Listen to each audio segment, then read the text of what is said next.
ಸ್ವಾಗತ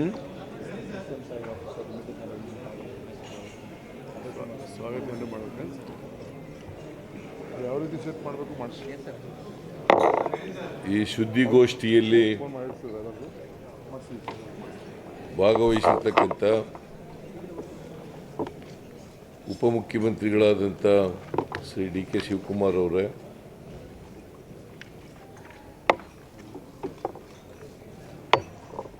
ರಾಜಕೀಯ ಕಾರ್ಯದರ್ಶಿಗಳಾದಂಥ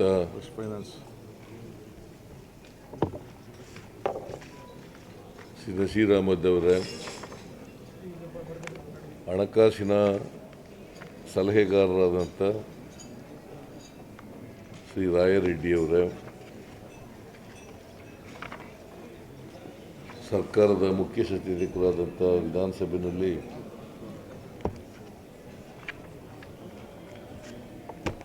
ಶ್ರೀ ಅಶೋಕ್ ಪಟ್ಟಣ್ ಅವರೇ, ಅಪರ ಮುಖ್ಯ ಕಾರ್ಯದರ್ಶಿಗಳಾದಂಥ ಅತೀಕ್ ಅವರೇ, ಇತರ ಎಲ್ಲ ಆರ್ಥಿಕ ಇಲಾಖೆಯ ಅಧಿಕಾರಿ ಸ್ನೇಹಿತರೆ, ಮಾಧ್ಯಮದ ಗೆಳೆಯರೇ, ಇವತ್ತು 2024-25ನೇ ವರ್ಷದ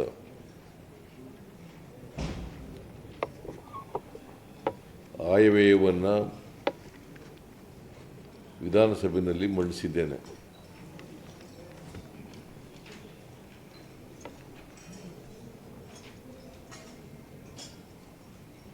ಈ ಆಯವ್ಯಯದಲ್ಲಿ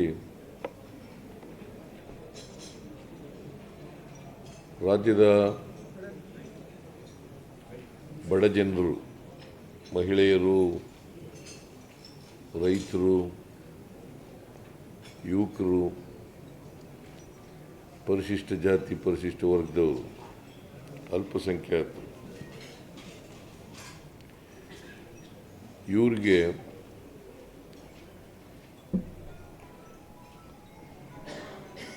ಕೊಂಡ್ಕೊಳ್ತಕ್ಕಂಥ ಶಕ್ತಿ ಮಾಡ್ತಕ್ಕಂಥ ಪ್ರಯತ್ನವನ್ನು ಒಂದು ಕಡೆ ಮಾಡಿದ್ದೀವಿ. ಇನ್ನೊಂದು ಕಡೆ ರಾಜ್ಯದ ಸರ್ವಾಂಗೀಣ ಅಭಿವೃದ್ಧಿಗೆ ಒತ್ತು ಕೊಡ್ತಕ್ಕಂಥ ಕೆಲಸವನ್ನು ಕೂಡ ಮಾಡಿದ್ದೇವೆ. ಇವತ್ತು ದೇಶದಲ್ಲಿ ಬೆಲೆ ಏರಿಕೆ, ಹಣದುಬ್ಬರ, ನಿರುದ್ಯೋಗ ಇವುಗಳ ಸಮಸ್ಯೆಯಿಂದ ಬಡವರು ಜೀವನ ಸಾಗಿಸ್ತಕ್ಕಂಥದ್ದು ಭಾಳ ಕಷ್ಟದ ಪರಿಸ್ಥಿತಿ ಇದೆ. ಅದಕ್ಕೋಸ್ಕರ ಬಡವರಿಗೆ ಕೊಂಡ್ಕೊಳ್ತಕ್ಕಂಥ ಶಕ್ತಿಯನ್ನು ಹೆಚ್ಚು ಮಾಡಬೇಕು ಅಂತೇಳಿ ನಾವು ಗ್ಯಾರಂಟಿ ಯೋಜನೆಗಳನ್ನು ಜಾರಿ ಮಾಡತಕ್ಕಂಥ ಪ್ರಯತ್ನವನ್ನು ಮಾಡೋದು. ಈ ಆರ್ಥಿಕ ವರ್ಷದಲ್ಲಿ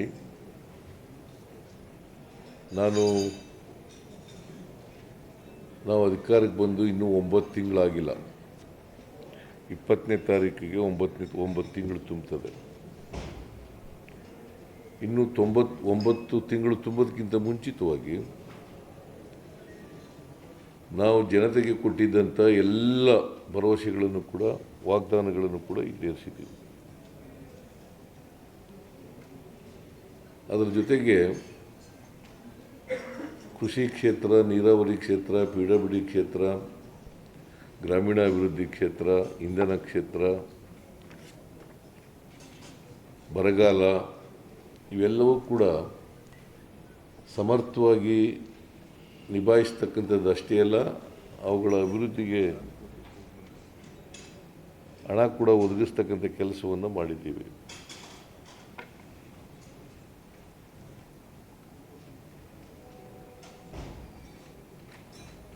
ಈಗ ನೀವೆಲ್ಲ ಬಜೆಟ್ ಮಂಡನೆ ಮಾಡಿದಾಗ ಬಜೆಟ್ ನೋಡಿದ್ದೀರಿ, ಮತ್ತು 2024-25ನೇ ವರ್ಷದ ಬಜೆಟ್ ಪುಸ್ತಕವನ್ನು ಕೂಡ ಓದಿದ್ದೀರಿ ಅಂತೇಳಿ ನಾನು ಭಾವಿಸ್ಕೊಂಡಿದ್ದೇನೆ.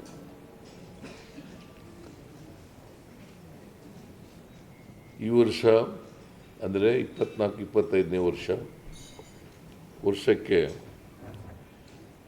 3,71,383 ರೂಪಾಯಿ ಗಾತ್ರದ ಬಜೆಟನ್ನು ಮಂಡಿಸಿದ್ದೀನಿ. 3,71,383 ಕೋಟಿ ರೂಪಾಯಿಗಳ ಗಾತ್ರದ ಬಜೆಟನ್ನು ಮಂಡಿಸಿದ್ದೇನೆ. ಕಳೆದ ವರ್ಷ ಬಜೆಟ್ ಗಾತ್ರ ಅಂದರೆ ನಾನು ಜುಲೈನಲ್ಲಿ ಮಂಡಿಸಿದಂಥ ಬಜೆಟ್ ಗಾತ್ರ 3,27,747 ಕೋಟಿ ಇತ್ತು. 3,27,747 ಕೋಟಿ ಇತ್ತು. ಇದಕ್ಕೆ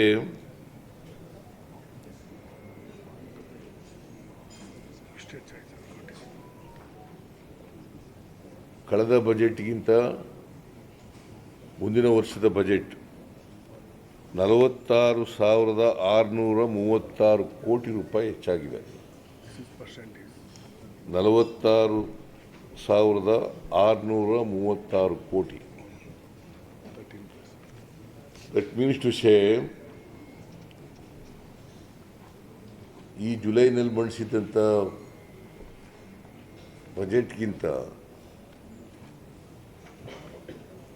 ಬಜೆಟ್ ಗಾತ್ರಕ್ಕಿಂತ ಬೆಳವಣಿಗೆಯಲ್ಲಿ ಗ್ರೋತ್ 13% ಬೆಳವಣಿಗೆ ಆಗಿದೆ. 13% ಗ್ರೋತ್ ಈಸ್ ದೇರ್.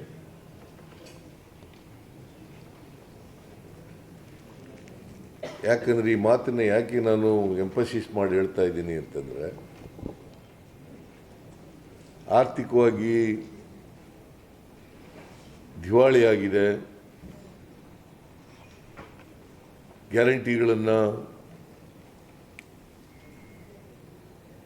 ಜಾರಿ ಕೊಟ್ಟದ್ರಿಂದ ಆರ್ಥಿಕವಾಗಿ ದಿವಾಳಿಯಾಗಿದೆ.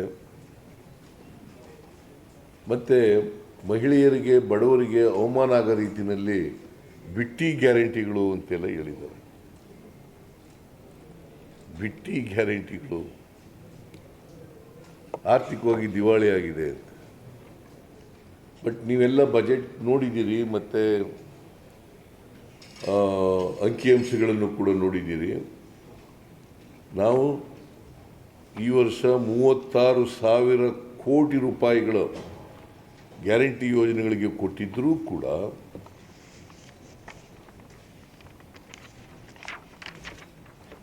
ಅಭಿವೃದ್ಧಿ ಕೆಲಸಗಳಿಗೂ ಕೂಡ ದುಡ್ಡನ್ನು ಕೊಟ್ಟಿದ್ದೀವಿ. ಅಷ್ಟೇ ಅಲ್ಲ, ಈ ವರ್ಷ ಬರಗಾಲ ಬೇರೆ. ಈ ವರ್ಷ ಬರಗಾಲ ಬೇರೆ. 240 ತಾಲೂಕುಗಳಲ್ಲಿ 223 ತಾಲೂಕುಗಳು ಬರಗಾಲ ಅಂತ ಘೋಷಣೆ ಮಾಡಿದ್ದೀವಿ. ಸುಮಾರು 35,000 ಕೋಟಿ ರೂಪಾಯಿ ಆಹಾರದ ಉತ್ಪಾದನೆಯಲ್ಲಿ ನಮಗೆ ನಷ್ಟ ಆಗಿದೆ. ರೈತರಿಗೆ 35,000 ಕೋಟಿ ರೂಪಾಯಿ. ಅದಕ್ಕೆ ನಾವು 18,171 ಕೋಟಿ ರೂಪಾಯಿ ನಾರ್ಮ್ಸ್ ಪ್ರಕಾರ, NDRF ನಾರ್ಮ್ಸ್ ಪ್ರಕಾರ 18,171 ಕೋಟಿ ರೂಪಾಯಿಗಳನ್ನು ಕೇಂದ್ರ ಸರ್ಕಾರದಿಂದ ಕೇಳಿದ್ದೀವಿ. ಯಾಕಂತಂದರೆ NDRF ಹಣ ನಿಗದಿ ಮಾಡೋದು ಫೈನಾನ್ಸ್ ಕಮಿಷನ್ಗಳು ಮತ್ತು ನಮ್ಮ ತೆರಿಗೆ ಹಣ, ಅದು ನಾವು ಕೊಟ್ಟಿರ್ತಕ್ಕಂಥ ಹಣ, ಅದು ಕರ್ನಾಟಕದಿಂದ ಸಂಗ್ರಹಿಸಿರ್ತಕ್ಕಂಥ ಹಣ, ಕೇಂದ್ರ ಸರ್ಕಾರದಿಂದ ಕೊಡ್ತಕ್ಕಂಥ ಹಣ ಅಲ್ಲ. ಅದು ಕೇಂದ್ರ ಸರ್ಕಾರದ ಹಣ ಅಲ್ಲ, ಕರ್ನಾಟಕದ್ದೇ ಹಣ. ಆದರೆ ಬರಗಾಲಕ್ಕೆ NDRF national disaster response fund ಅಂತ ಮಾಡಿರ್ತಾರೆ. ಆ ಹಣದಲ್ಲಿ ಕೊಡಿ ಅಂತೇಳಿ ನಾವು ಕೇಳಿದ್ದೀವಿ. 18,171 ಕೋಟಿ ಕೇಳಿದ್ದೀವಿ. ಇವತ್ತಿನವರೆಗೆ 5 ತಿಂಗಳಾಯ್ತಾ ಬಂತು, 1 ರೂಪಾಯಿನೂ ಬಿಡುಗಡೆ ಮಾಡಲಿಲ್ಲ. 1 ರೂಪಾಯಿನೂ ಬಿಡುಗಡೆ ಮಾಡಲಿಲ್ಲ. ಮೀಟಿಂಗು ಮಾಡಿ ಇವತ್ತಿನವರೆಗೆ ಮೀಟಿಂಗ್ ಕೂಡ ಮಾಡಲಿಲ್ಲ. ಒಂದು ಮೀಟಿಂಗ್ ಕೂಡ ಮಾಡಲಿಲ್ಲ.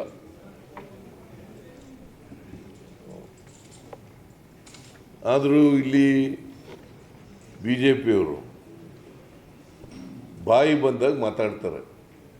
ಬಹುಶಃ ನಾನು 83ರಿಂದ ವಿಧಾನಸಭೆಯಲ್ಲಿದ್ದೀನಿ. ಯಾವ ನಾನು ವಿರೋಧ ಪಕ್ಷದಲ್ಲೂ ಇದ್ದೀನಿ, ರೂಲಿಂಗ್ ಪಾರ್ಟಿನಲ್ಲೂ ಇದ್ದೀನಿ. ಯಾವಾಗಲೂ ಕೂಡ ಬಜೆಟನ್ನು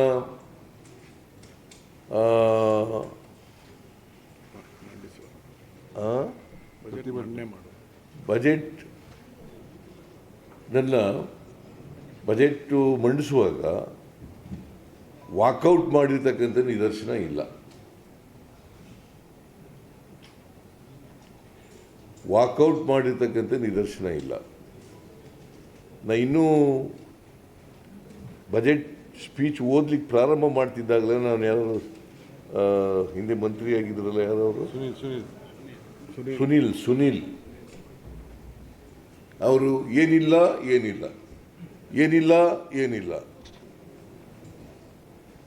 3,71,383 ಕೋಟಿ ಏನಿಲ್ಲ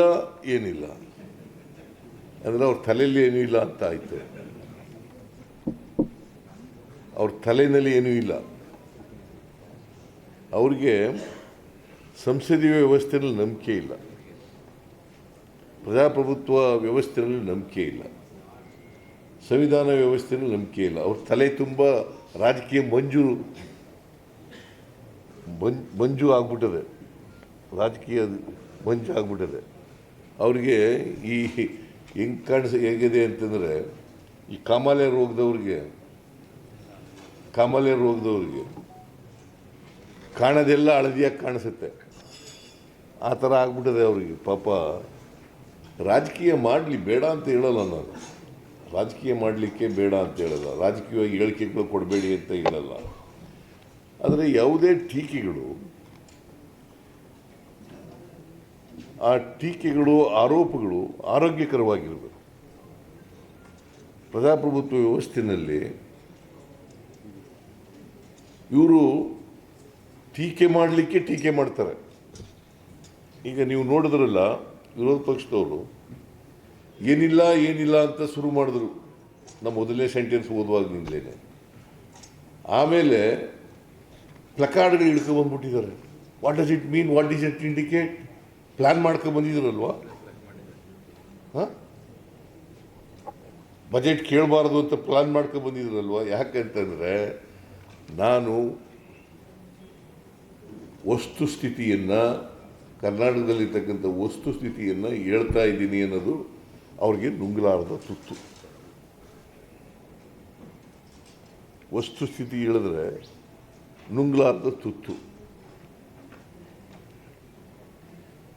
ನಮ್ಮಲ್ಲಿ ಒಂದು ಹಳ್ಳಿನಲ್ಲಿ ಒಂದು ಗಾದೆ ಹೇಳ್ತಾರೆ, ಇದ್ದಂಗೆ ಹೇಳಿದ್ರೆ ಎದ್ದು ಬಂದು ಎದೆಗೊದ್ರು ಅಂತ. ಇದ್ದಾಗೆ ಹೇಳಿದ್ರೆ ಎದ್ದು ಬಂದು ಎದೆಗೊದ್ರು ಅಂತ ಒಂದು ಗಾದೆ ಹಳ್ಳಿನಲ್ಲಿ. ಥ್ರೋಟ್ ಕರ್ನಾಟಕ ಇದೆಯಾ? ಹಾಂ, ನಮ್ಮ ಕಡೆ ನಮ್ಮ ಹಳ್ಳಿನಲ್ಲಿ ಮಾತಾಡ್ತಾ ಇದ್ರು ಹಂಗೆ. ಉತ್ತರ ಕರ್ನಾಟಕ ಸತ್ಯ ಹೇಳಿದ್ರೆ ಅವ್ರಿಗೆ ತಡ್ಕೊಳಕ್ಕಾಗಲ್ಲ ಪಾಪ. ಸತ್ಯ ಹೇಳಿದ್ರೆ ತಡ್ಕೊಳಕ್ಕಾಗಲ್ಲ. ನಾನು ಕರ್ನಾಟಕಕ್ಕಾಗಿರ್ತಕ್ಕಂಥ ಅನ್ಯಾಯ ಹೇಳಬೇಕಾಗಿದ್ದು ನನ್ನ ಕರ್ತವ್ಯ, ನನ್ನ ಜವಾಬ್ದಾರಿ. ಈ ರಾಜ್ಯದ ಮುಖ್ಯಮಂತ್ರಿಯಾಗಿ ಕರ್ನಾಟಕಕ್ಕೆ ಕೇಂದ್ರದಿಂದ ಆಗಿರ್ತಕ್ಕಂಥ ಅನ್ಯಾಯವನ್ನು ಈ ರಾಜ್ಯದ 7 ಕೋಟಿ ಜನರಿಗೆ ತಿಳಿಸಬೇಕಾಗಿರ್ತಕ್ಕಂಥದ್ದು ನನ್ನ ಜವಾಬ್ದಾರಿ, ನನ್ನ ಕರ್ತವ್ಯ. ಅದು ಬಹುಶಃ ಅವರು ಕೂಡ ಕೋಲೆ ಬಸವಂತರ ತಲೆ ಆಡಿಸ್ತೇನೆ ಅಲ್ಲಿ ಕೇಳಬೇಕಾಗಿತ್ತು ಪಾರ್ಲಿಮೆಂಟ್ನಲ್ಲಿ. ಯಾವನೋ ನಾನು ಇವ್ರು ನೋಡಿದೆ ಟಿ ವಿನಲ್ಲಿ, ಯಾರು ಕೋಲಾರದ MP ಯಾರು ಸ್ವಾಮಿ ಯಾವತ್ತಾರು ಒಂದಿನ ಬೈಬಿಟ್ಟಿದ್ದಾರ ಕರ್ನಾಟಕ ಅನ್ಯಾಯ ಆಯಿತು ಅಂತ?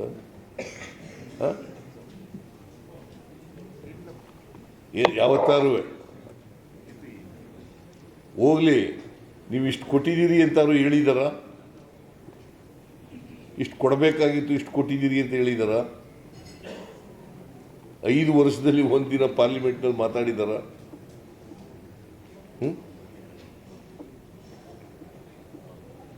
ಈಗ ಹೇಳಿ ನೀವೇ, ಅವರು MP ಆಗಲಿಕ್ಕೆ ಲಾಯಕ ನಾಲಾಯಕ? ಇವರು ಒಂದು ದಿನ ಬಾಯಿ ಬಿಡಲಿಲ್ಲ. ಒಂದು ರೀತಿ ಕೇಂದ್ರ ಸರ್ಕಾರದಿಂದ ನ್ಯಾಯಯುತವಾಗಿ ಬರಬೇಕಾದ್ರೆ ಕೇಳೋಕ್ಕೂ ಇವ್ರಿಗೆ ಆಗಲಿಲ್ಲ ಅಂತಂದರೆ ವಾಟ್ ಇಟ್ ಇಂಡಿಕೇಟ್ಸ್?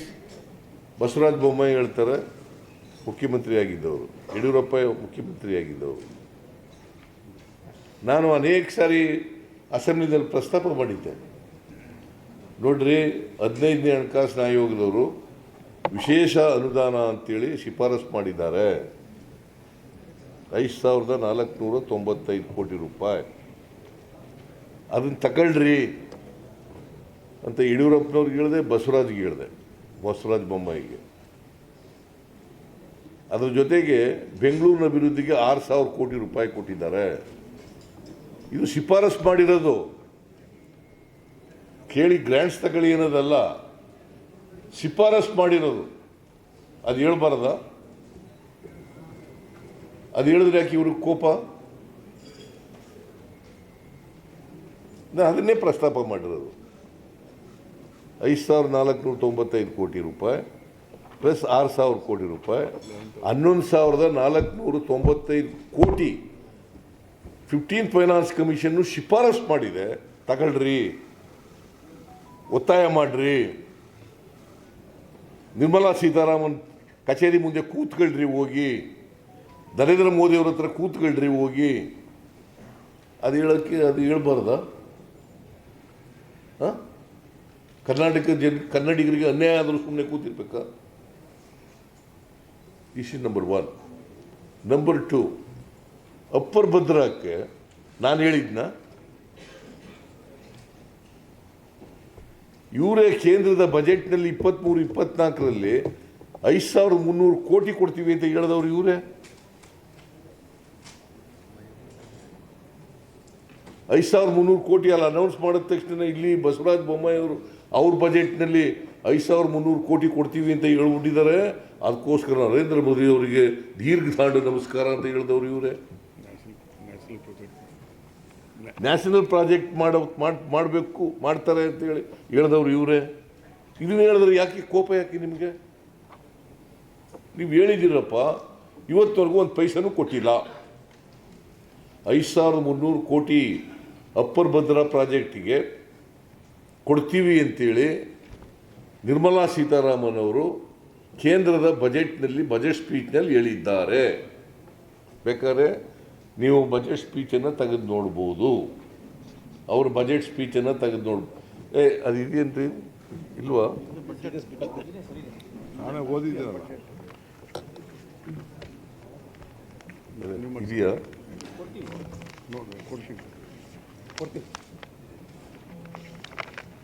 ಈ ಬಸವರಾಜ ಬೊಮ್ಮಾಯಿ ಅವರ ಬಜೆಟ್ ಸ್ಪೀಚ್ ನೋಡಿ. ನಾನು ಹೇಳೋದು ಸುಳ್ಳ?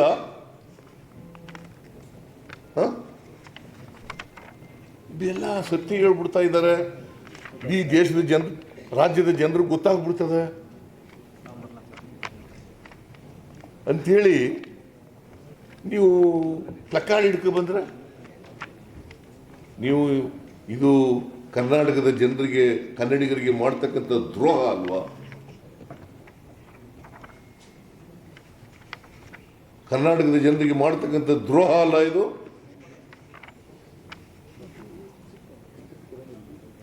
ಈ ಥರ ಹೇಳಿದ್ದಾರೆ ನೋಡಿ ಸರ್. ನೋಡಿ, ನಿಮಗೆ upper Bhadra project In the union budget of 22-23, para 39 of Union Finance Minister Nirmala Sitharaman in her budget speech as announced as, in the Page, It is her- page it is her 39, word. ಓದಿ. ಇದು ನೋಡಿ,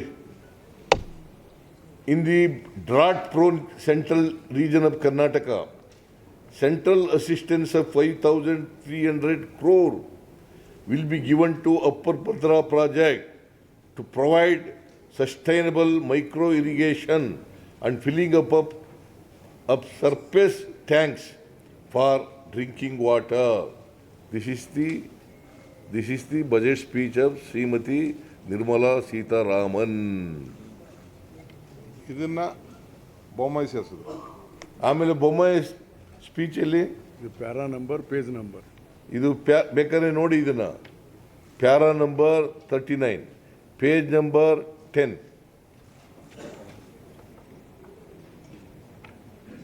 ಅದು ಇಲ್ವಾ budget ಪುಸ್ತಕ? ಬೊಮ್ಮಾಯಿ ಪುಸ್ತಕದ್ದೇ ಇದೆ. ಅಲ್ಲಲ್ಲ, ಬಸವರಾಜ ಬೊಮ್ಮಾಯಿದು. ನಾನೇನು ಬೇರೆ ಏನು ಹೇಳೇ ಇಲ್ಲ, ಅವ್ರು ಹೇಳಿರೋದನ್ನೇ ರಿಪೀಟ್ ಮಾಡಿದ್ದೀನಿ ಅಷ್ಟೇ. Why they are angry?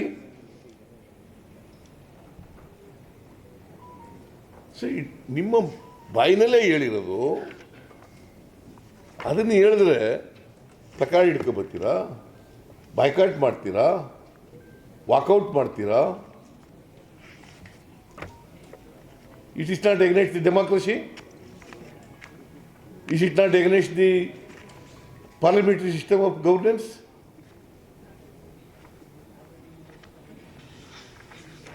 This is what they have done today.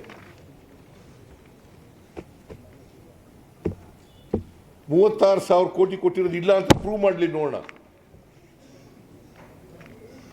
ನಾನು ಗ್ಯಾರಂಟಿಗಳಿಗೆ 36,000 ಕೋಟಿ ಈ ವರ್ಷ ಕೊಟ್ಟಿಲ್ಲ, ಪ್ರೂವ್ ಮಾಡಲಿ ನೋಡೋಣ.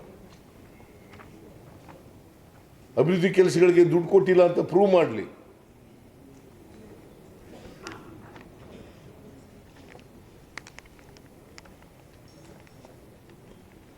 ಚರ್ಚೆ ಮಾಡ್ಬೋದಾಗಿತ್ತು, ಕೂತ್ಕೊಂಡು ಕೇಳ್ಬೋದಾಗಿತ್ತು.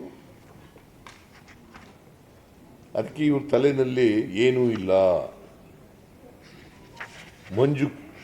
ಮಂಜು ಕವಿದೋಗ್ಬಿಟ್ಟಿದೆ, ರಾಜಕೀಯ ಮಂಜು, ಜನದ್ರೋಹದ ಕೆಲಸ, ಕನ್ನಡಿಗರ ಜನದೋಗದ ಕೆಲಸ. ಸೊ ಇದು ಮಾಡಿರ್ತಕ್ಕಂಥದ್ದು. ಆಮೇಲೆ ಬಸವರಾಜ ಬೊಮ್ಮಾಯಿ ಅವರು ಏನು ಹೇಳಿದ್ದಾರೆ, ಸಾಲ ಮಾಡಿದ್ದಾರೆ ಅಂತ ಹೇಳ್ತಾರೆ. ನಾನು ಸ್ವಾತಂತ್ರ್ಯ ಬಂತವಿಂದ ನಾನು ಹಣಕಾಸಿನ ಮಂತ್ರಿ ಆಗಿರೋವರಿಗೆ ಮಾರ್ಚ್ 2017-18ರವರೆಗೆ ಈ ರಾಜ್ಯದ ಮೇಲೆ ಸಾಲ ಇದ್ದದ್ದು 2,42,000 ಕೋಟಿ. ನಾನು ಮಾಡಿರೋದು 1,12,000 ಕೋಟಿ ಅಷ್ಟೇ. ಹೋದ ವರ್ಷ ಎಷ್ಟು ಮಾಡಿದ್ರು ಇವ್ರ ಬಜೆಟ್ನಲ್ಲಿ ಎಷ್ಟು ಹೇಳಿದರು? 80,000 ಕೋಟಿ. ನಾನು ಮಾಡಿದ್ನ, ನಾನು ಯಾವತ್ತೂ ಕೂಡ 24,000 ಕೋಟಿಗಿಂತ ಬೊಮ್ಮಾಯಿ ಬಜೆಟ್ ಓದ್ತೀನಿ ನೋಡಿ. ನೀವು ಬೆಲ್ಲ ಹೇಳ್ಬೇಕು, ನೀವು ದಯಮಾಡಿ ಪ್ಲೀಸ್. ಲಾಸ್ಟ್ ಬಜೆಟ್ ಯಾಕೆ ಇವರು ಸುಳ್ಳು ಹೇಳ್ತಾ ಇದ್ದಾರಲ್ಲ. ಕೇಂದ್ರ ಸರ್ಕಾರವು ನೋಡಿ, ಇದು ಅವ್ರ ಬಜೆಟ್ ಸ್ಪೀಚು. ಡೇಟ್ ಹೇಳಿ sir, date budget speech 17 February 2023 ಮಂಡಿಸಿರೋದು ಅವ್ರ ಬಜೆಟ್ ಸ್ಪೀಚ್. Para 86, page 31. ಕೇಂದ್ರ ಸರ್ಕಾರವು 23-24ನೇ ಸಾಲಿನ ಆಯವ್ಯಯದಲ್ಲಿ ಚಿಕ್ಕಮಗಳೂರು, ಚಿತ್ರದುರ್ಗ, ದಾವಣಗೆರೆ ಹಾಗೂ ತುಮಕೂರು ಜಿಲ್ಲೆಗಳ ರೈತರಿಗೆ ನೀರಾವರಿ ಸೌಲಭ್ಯ ಕಲ್ಪಿಸುವ ಭದ್ರಾ ಮೇಲ್ದಂಡೆ ಯೋಜನೆಗೆ ಪ್ರಸಕ್ತ ಸರ್ಕಾರದ ತೀವ್ರ ಪ್ರಯತ್ನದ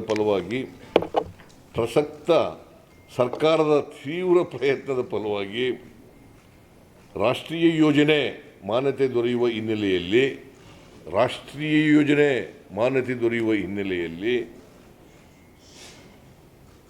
ಕೇಂದ್ರ ಸರ್ಕಾರವು 5,300 ಕೋಟಿ ರು ಸಹಾಯಧನ ಘೋಷಣೆ ಮಾಡಿದೆ. ನಾನು ಹೇಳೋದಲ್ಲ, ಇದು ಮಿಸ್ಟರ್ ಬಸವರಾಜ ಬೊಮ್ಮಾಯಿ ಸೇಮ್ ಹೇಳಿದೆ. ರಾಜ್ಯದ ಜನತೆಯ ಪರವಾಗಿ ಸನ್ಮಾನ್ಯ ಪ್ರಧಾನಮಂತ್ರಿಗಳಿಗೆ ಹಾಗೂ ಕೇಂದ್ರ ಸರ್ಕಾರಕ್ಕೆ ಧನ್ಯವಾದಗಳನ್ನು ಸಲ್ಲಿಸುತ್ತೇನೆ. ಇದು ಮಿಸ್ಟರ್ ಬಸವರಾಜ ಬೊಮ್ಮಾಯಿ ಅವರ budget speech. Union government budget union government speech ಓದ್ದೆ ಯೂನಿಯನ್ ಗೌರ್ಮೆಂಟ್ ಬಜೆಟ್ ಸ್ಪೀಚ್ನೇ ಓದ್ಬಿಡ್ತೀನಿ ನೋಡಿ. ಅದು same sir. In the budget prone central region of Karnataka, central assistance, in the budget drought prone central region of Karnataka, central assistance of rupees 5,300 crore will be given to Upper Bhadra project to provide sustainable micro irrigation and filling up of surface tanks for drinking water. ಇದು ಅವ್ರ budget speech, Nirmala Sitharaman ಅವ್ರದ್ದು. ಇದು ಬಸವರಾಜ ಬೊಮ್ಮಾಯಿ ಅವರ budget speech. ನಾನು ಇದಲ್ಲದೆ ಬೇರೆ ಏನು ಹೇಳಿದ್ದೀನಿ? ನಾನು ಹೇಳಿರೋದು ಇಲ್ಲಿವರೆಗೂ ₹1 ಕೊಟ್ಟಿಲ್ಲ. ಕೊಟ್ಟಿದ್ದಾರಾ? ಇಲ್ಲಿವರೆಗೂ ₹1 ಕೊಟ್ಟಿಲ್ಲ. ನಿಮ್ಗೆ ಒಪ್ಪಿಗೆನಾ ಕೊಡದೇ ಇರೋದು? ಇಲ್ಲಿವರೆಗೆ ₹1 ಕೇಂದ್ರ ಸರ್ಕಾರದವರು ಹೇಳ್ಬಿಟ್ಟು ನಾನು ಹೇಳ್ಬೇಕಾ ಬೇಡ? ನಿಮಗೆ ತಿಳಿಸ್ಬೇಕಾ ಬೇಡ? ಈ ರಾಜ್ಯದ ಜನರಿಗೆ ತಿಳಿಸ್ಬೇಕಾ ಬೇಡ? ಹಿಂಗೆ ಕೊಡಲಿಲ್ಲಪ್ಪ, ಮೋಸ ಮಾಡಿಬಿಟ್ರು, ಮಾತ್ರ ತಪ್ಪಿಕೊಬಿಟ್ಟಿರೋರು ಅಂತ ಹೇಳ್ಬೇಕಾ ಬೇಡ? ಸರ್, ಬೊಮ್ಮಾಯಿ ಹೇಳ್ತಾ ಇದ್ರು ಮ್ಯಾಚಿಂಗ್ ಗ್ರ್ಯಾಂಟ್ ಕೊಡಬೇಕಂತ. ಇಲ್ಲಿ ನೋಡಿ ಸರ್, ಸೆಂಟ್ರಲ್ ಅಸಿಸ್ಟೆನ್ಸ್ ಅಂತ ಕ್ಲಿಯರ್ ಹೇಳಿದ್ದಾರೆ. ಆಮೇಲೆ ಬೊಮ್ಮಾಯಿ ಅವರು ಸುಳ್ಳು ಹೇಳ್ತಾರೆ, ಮ್ಯಾಚಿಂಗ್ ಗ್ರ್ಯಾಂಟ್ ಕೊಡಬೇಕು, ಅದು ಕೊಡಲಿಲ್ಲ ರಾಜ್ಯ ಸರ್ಕಾರದವರು. ಇಲ್ಲೇನು ಹೇಳಿದ್ದಾರೆ ಅಂದರೆ, in the drought prone central region of Karnataka central assistance 5,300 crores. ಇದು ನಮ್ಮ ಇದು ಕೊಡಿ ಅಂತ ಹೇಳಿದಾರ, ಶೇರ್ ಕೊಡಿ ಅಂತ ಹೇಳಿದಾರ. ಇವತ್ತಿನವರಿಗೆ ₹1 ಬಿಡುಗಡೆ ಮಾಡಿಲ್ಲ. ಅದನ್ನೇ ನಾನು ಬಜೆಟ್ನಲ್ಲಿ ಹೇಳಿದ್ದೀನಿ. ರಾಜ್ಯಪಾಲರ ಭಾಷಣ ಹೇಳಿದ್ದಾರೆ. ರಾಜ್ಯಪಾಲರು ಓದ್ತಿದ್ರೆ ಸುಳ್ಳು ಹೇಳ್ಬಿಟ್ಟಿದ್ರೆ ನಾನು ಸುಳ್ಳು ಹೇಳ್ಬಿಟ್ಟಿದ್ರೆ ರಾಜ್ಯಪಾಲರು ಅವ್ರ ಭಾಷಣದಲ್ಲಿ ಓದ್ತಿದ್ರ? It's a fact, it's a truth. ಇದನ್ನ ಹೇಳಿದ್ರೆ ಅವ್ರಿಗೆ ತಡ್ಕೊಳಕ್ಕಾಗಲ್ಲ. ಸೊ ಅದಕ್ಕೆ ಅವರು ಬಹುಶಃ ಕೂತ್ಕೊಂಡು ಕೇಳೋಕ್ಕಾಗ್ದೇನೆ ಒದ್ದಾಡಿ ಮಿಲಿ ಅಂತ ಒದ್ದಾಡಿ, ಬೆಂಕಿ ಬಿದ್ದವ್ರ ಥರ, ಬೆಂಕಿಗೆ ಬಿದ್ದ ಉಳುನ್ ಥರ ಒದ್ದಾಡಿ ಎದ್ದೋದ್ರು.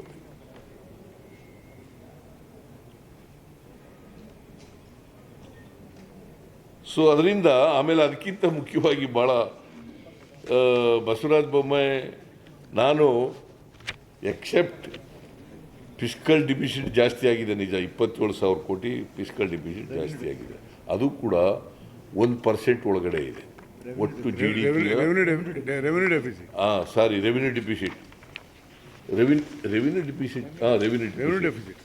ರೆವಿನ್ಯೂ